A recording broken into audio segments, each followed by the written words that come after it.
अस्सलाम वालेकुम नाजरीन, मेरा नाम अली रज़ा है और आप देख रहे हैं कराची टुडे। नाजरीन, कराची की अगर हम बात करते हैं तो हमें जराइम की दुनिया में बहुत सारे मामला नज़र आते हैं और जिस तरह इस वक्त रियासत की सतह पर जो एक अगवान गैर कानूनी तौर पर मुकीम अगवानियों के हवाले से एक पूरी मुहिम जो है वो की जा रही है, गिरफ्तारियाँ की जा रही हैं, पकड़ दकड़ का सिलसिला भी जो है वो जारी है। कानून नाफिज करने वाले इदारों की जानिब से जो है वो एक सनसनी खेज़ एक रिपोर्ट जो है वो तैयार की गई है। क्या मामला है, उसके अंदर कितनी फैक्ट्स बताए गए हैं, क्या क्या चीज़ें सामने आई हैं, इसी हवाले से हम बात करते हैं। हमारे नुमाइंदे हैं ताहिर अब्बासी। ताहिर अब्बासी, क्या डिटेल्स हैं आपके पास, क्या डिग आउट करके लेकर आए हैं, क्या बताएंगे नाजरीन को? शुक्रिया अली रजा साहब। कराची में जो सूरत हाल है वो बद से बदतरीन करार दी गई है।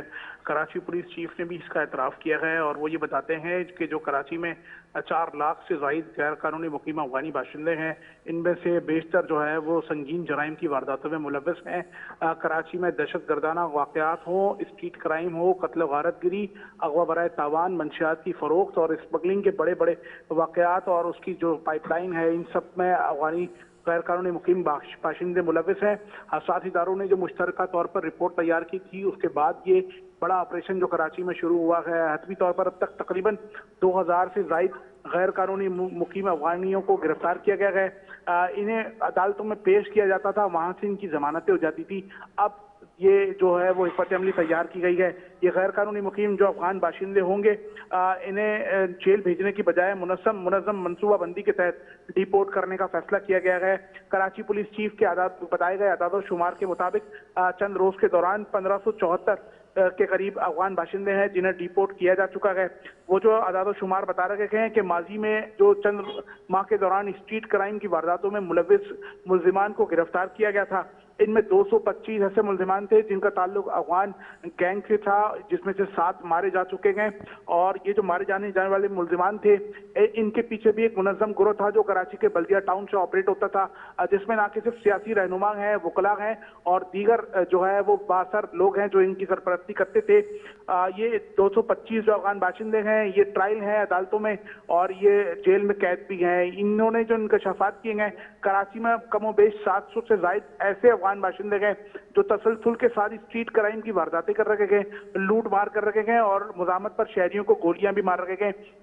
मंशियात स्मगलिंग की तरसील में भी बताया गया है कि सिर्फ और सिर्फ अफगान बाशिंदे हैं जो बड़े पैमाने पर कोयटा और बलूचिस्तान से जो है वो कराची मंशियात पहुंचाने में मुलविस हैं, जिनमें खवातीन और बच्चों का भी जिक्र किया गया है। जो बड़े वाकयात हुए हैं कराची में, उसमें बेशतर कलदन तहरीक तालिबान पाकिस्तान के जेर इंतजाम हुए थे। इसमें भी अफगान बाशिंदे जो है वो सहूलत कार बताए गए हैं। जो कराची पुलिस चीफ को हसास इदारे ने रिपोर्ट पेश की थी जिसमें सनसनीखेज इंकशाफात मिले थे, उसमें न सिर्फ स्ट्रीट क्राइम और डकैती और अमन अमान का मामला बताया गया था, बल्कि मुल्क में आटा, चीनी और दीगर अशिया की जो स्मगलिंग है, जिससे मईशत को अरबों रुपए का माहाना नुकसान होता है, इसमें भी ये अफगान ट्रांजिट कंपनियां मुलविस थी, जिनके खिलाफ जो है वो हिकमत अमली के तहत कस्टम और FIA के साथ मुश्तरका तौर पर पुलिस कार्रवाइयां कर रही है। कराची पुलिस चीफ ये दावा जरूर कर रहे हैं कि जो नई टीम है जिसने कराची में अमन अमान की जिम्मेदारियां संभाली हैं, उसकी तरजीहात स्ट्रीट क्राइम है और स्ट्रीट क्राइम के खात्मे के लिए अफगान बाशिंदों को फौरी तौर पर कराची से निकालना ये इंतहाई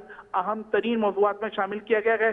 332 ऐसे गैर कानूनी अफगान बाशिंदे हैं जिन्हें बाकायदा तौर पर अफगान हुक्काम के हवाले भी किया गया है और इनके खिलाफ ऑपरेशन तेज है।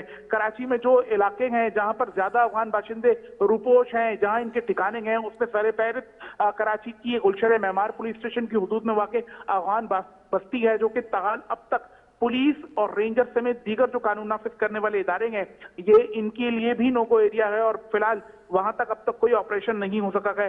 मंगुपीर है, इसका पख्तूनाबाद है, जहां ना कि सिर्फ अफगान बाशिंदे हैं बल्कि कलदम तहरीक तालिबान पाकिस्तान और अफगानिस्तान से जुड़े नेटवर्क का भी इंकशाफ कराची पुलिस चीफ को किया गया है।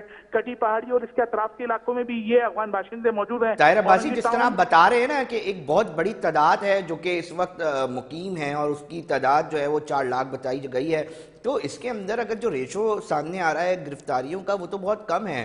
तो ये जो इतना बड़ा तबका आज भी इस शहर के अंदर मौजूद है, तो ये इतनी बड़ी नकलो हरकत और नकलो मकानी के सूरत में बहुत सारे और मसाइल पैदा नहीं होंगे, क्योंकि बहुत सारे ऐसे बड़े बड़े बिजनेसेस जो हैं कारोबार के अंदर शराकत दारी बताई जाती है, या बाकायदा बाकायदा मुकम्मल तौर पे ऐसे कारोबार ये चला रहे हैं, तो वो पूरा एक चेन कहीं ना कहीं आप नहीं समझते कि डिस्टर्ब होगी?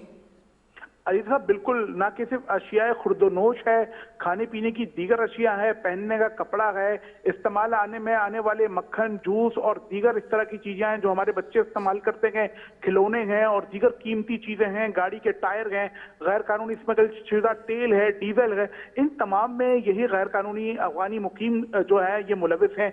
हम माजी में देख रहे हैं 7-8 रोज के दौरान न कि सिर्फ बोल्टर मार्केट, खारादर, आराम बाग और इसके मुत्तसिल जो बड़ी बड़ी मार्केटें हैं, यहाँ कस्टम और रेंजर्स ने बहुत बड़े बड़े ऑपरेशन किए, 8-8, 9-9 घंटों पर मुहित के ऑपरेशन थे। ये तमाम के तमाम स्मगल शुदा कपड़ा और दीगर अशिया के खिलाफ थे। इसमें इफेक्ट सिर्फ और सिर्फ वो अफगानी हुए हैं जो स्मगलिंग में मुलविस है। ये कारोबार बिल्कुल इससे मुतासिर हो रहे हैं, लेकिन अगर इन्हें लगाम ना डाली गई तो पुलिस और एफआईए और कस्टम बताती है कि मईशत को बड़ा नुकसान पहुंच रहा है। लेकिन जो अफसोसनाक सूरत हाल जो रिपोर्ट में कराची पुलिस चीफ को बताई गई थी वो ये थी कि मंगो पीर, पख्तूनाबाद, डेडलाइन के ऊपर भी बात की गई है ताहिर अब्बासी साहब के डेडलाइन है कि कब तक इनकी गिरफ्तारियां मजीद ज़्यादा से ज़्यादा जो है वो सामने आएंगी, कुछ बताया गया है इस हवाले से? अली रज़ा बिल्कुल, जो है वो जिस तरह वफाकी हुकूमत और अस्करी इदारों ने 28 अक्टूबर तक का डेडलाइन दिया हुआ है, पुलिस, रेंजर्स और दीगर जो हमारे कानून नाफिज करने वाले इदारे हैं वो कराची में बिला तसलसल कार्रवाइयां कर रहे हैं। सोराब कोट में गुज़श्ता रात एक बड़े ऑपरेशन में शर्की पुलिस ने 51 गैर कानूनी मुकीम अफगानियों को गिरफ्तार किया था, लेकिन ये सोराब कोट और उससे मुल्हका इलाकों में जो आबादियां हैं उसके लिहाज से 0% भी नहीं लगती, लेकिन वहाँ एक बहुत बड़ी तादाद है, बिल्डिंगों में, डेरों पर बड़े बड़े डेरे बनाए गए हैं जहाँ जहाँ 200-200 लोग गैर कानूनी मुकीम अफगानी वहाँ एक साथ डेरों में रह रहे हैं। इस तरह के ऑपरेशन है, ये इलाके अब भी कानून नाफिज करने वाले इदारों के लिए नो गो एरिया। अच्छा, ताहिर अब्बासी ये भी बताइएगा कि अब तक की अदाद-ओ-शुमार कितनी है, कितनों को गिरफ्तार किया गया है, कितनों को जो है उनसे तफ्तीश की जा रही है, थोड़ा सा ये भी नाजरीन को बताइएगा, मजमूई तौर पे क्या फिगर्स आए सामने? अली रज़ा तकरीबन 2000 तक ऐसे अफगानी बाशिंदे हैं जिन्हें हालिया तकरीबन 1 महीने के दौरान गिरफ्तार किया गया है। चंद माह के दौरान 1547 अफगान बाशिंदे हैं जिन्हें बाकायदा तौर पर डिपोर्ट कर दिया गया है। 332 ऐसे अफगान लोग हैं जिन्हें हिफाजत के साथ अफगान हुक्काम के सुपुर्द किया गया है। 225 डकैत हैं जो कि कराची में कत्लो गारतगिरी, अगवा बराए तावान और स्ट्रीट क्राइम समेत डकैतियों में मुलविस मुल्जिमान हैं। ये स्ट्रीट क्रिमिनल बताए गए हैं, बड़े पैमाने पर जो वारदातें करते थे। ये कराची की फिलहाल जेलों में हैं जिनका अदालती ट्रायल हो रहा है।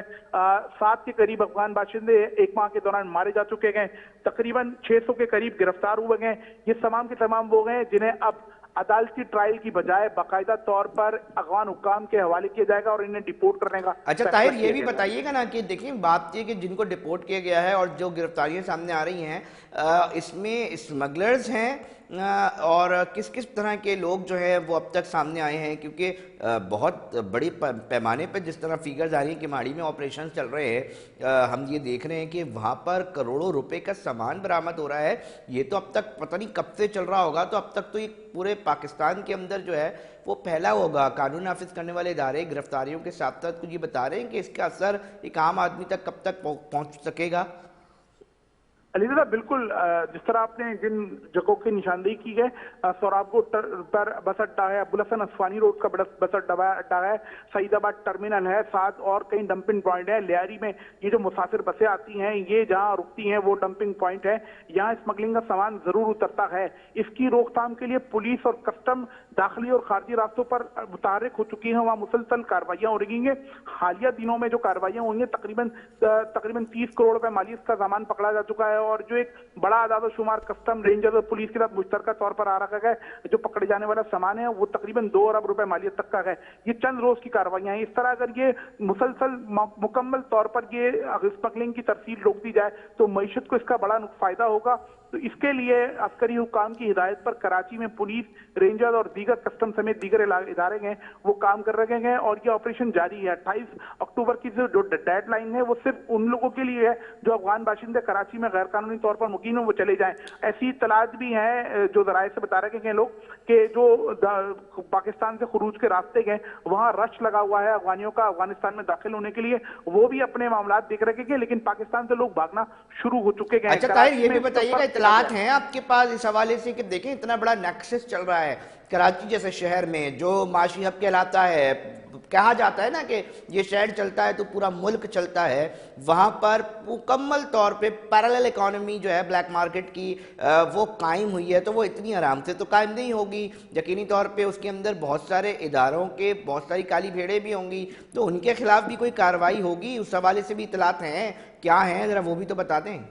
अली साहब बिल्कुल, अस्करी हुकाम तो फैसला कर चुके हैं कि जो जो स्मगलरों का सरपरस्त होगा और स्मगलिंग की लाइन में जो जो मुलविस है उनका कोर्ट मार्शल होगा, इसके लिए एक पते अमली बनी है। कराची पुलिस ने भी इसकी एक फहरिस्त तैयार की है कि जो दाखिली और खारजी रास्तों पर सहूलियात फराहम करते थे पुलिस वाले, उनकी पूरी एक रिपोर्ट तैयार की गई है। न कि सिर्फ इसके लिए बल्कि पानी की चोरी और पानी की सप्लाई में भी मुलविस जो लोग हैं उन्हें भी शामिल किया गया है। ये काम चल रहा है। जो तरजीहात हैं वो ये हैं कि किसी तरह इनका इनखला मुकम्मल किया जा सके किसी तरह, तो जिसके लिए 28 अक्टूबर के तक की डेडलाइन है। पुलिस एक और बात पता है क्या सामने आती है, एक और बात जो बहुत अहमियत की हामिल है कि ये लोग बैंक्स का जो है ना वो इस्तेमाल नहीं करते, ये बोरियों के बोरियां रखते हैं। ये बात में कितनी हकीकत है, जरा इसके ऊपर भी रोशनी डालिएगा, क्योंकि बिल्कुल इस बात में 100% हकीकत है। कराची में जो दुकानों गोडानों और माल की खरीदो फरोख्त है, गाड़ियों की खरीदो फरोख्त है, ये तमाम के तमाम कैश की सूरत में या डॉलर्स की सूरत में होती है। और ऐसी मिसालें दी जाती हैं। कराची में कोई ऐसे इलाके हैं जहां पर पख्तून आबादियां ज्यादा है, जहां अफगान आबादियां ज्यादा है, वहां किसी इमारत की तामीर होती है 25-25 करोड़ 30-30 करोड़ रुपए की दुकानें अफगान गैर कानूनी मुकीम बाशिंदे कैश खरीदते हैं। और ये सब चीजें अफसाद इदारे ने अपनी रिपोर्ट में शामिल की है कि रकम जो है वो नकदी की सूरत में या कैश की सूरत में ये खरीदो फरोख्त करते हैं। इस पूरे मरहले को, पूरे सिलसिले को रोकने के लिए जो है वो पुलिस, रेंजर्स, कस्टम, FIA तक इसमें मुलविस है। ये तमाम चीजें जो है वो पुलिस इस पर रिपोर्ट बना चुकी है और इनके खिलाफ भी कार्रवाइयां तेज की जा रही हैं। बहुत शुक्रिया ताहिर, बहुत शुक्रिया तफसीलात से आगाह करने के लिए। नाज़रीन, एक बहुत बड़ा इशू इस वक्त बन चुका है। तफसीली हमारे जो नुमाइंदे हैं ताहिर अब्बासी वो बता रहे थे हमें कि अब तक कितने फैक्ट्स एंड फिगर्स जो है वो सामने आ चुके हैं। एक और इम्पॉर्टेंट स्टोरी है इस शहर की है, इसी के ऊपर बात करेंगे, मगर अभी हम जा रहे हैं ब्रेक पर, फ़ौरन हाज़िर होते हैं।